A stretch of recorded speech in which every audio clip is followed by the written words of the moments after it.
ఈ పోటుబలున్న ఈ తాత ముచ్చటిని నేను చెప్పేది. పేరు సంగ్రూ రాము, 75 ఏండ్లు ఉంటాడట. ఆయన భార్య కాలం చేసిందట. ఇంకో ముచ్చట ఏంటంటే ఈయనకు పిల్లలు కూడా లేరట. భార్య లేక పిల్లలు లేక ఒంటి కట్టెగారి లేక ఒంటరి జీవితం ఎల్లదీస్తుంటే తోడు కోసం పానం తొక్కులాడి ఆయన బిడ్డ వయసు ఉండే మనుభవతి అనే 35 ఏండ్ల వయసున్న ఒక ఆమెను లగ్గం చేసుకున్నాడట. లగ్గమైన తెల్లారే శోభనం అవుతుందనే మూమెంట్లా ఆయనతో జీవి పోయిందట. అగో తోడు కోసం తొక్కులాడిన మనిషి తోడుతోని కూడక ముందే బగిడిదనుడు ఏంది అని ఊరంతా పరిశాన అయినరట. కాటికి కాలు దాపే వయసులో కళ్యాణం చేసుకున్నాడేందో. ముసలితనానికి కుసుమగూడాలన్నట్టు ఆయన కంటే సగం ఈడున్న వయసున్న ఆమెను లగ్గం చేసుకున్నాడేందో.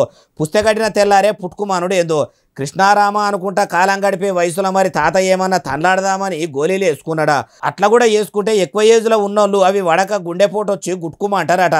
లేకుంటే లగ్గం చేసుకున్నామనే ఏమన్నా చేసి ఉంటుందా అని ముసలాయన మేనల్లులకు అనుమానం వచ్చి పీనిగని గాలబెట్టేదే లేదని వాళ్ళు లిగిదిగిర్రట. పోలీస్ స్టేషన్కు పోయిందట కేసు.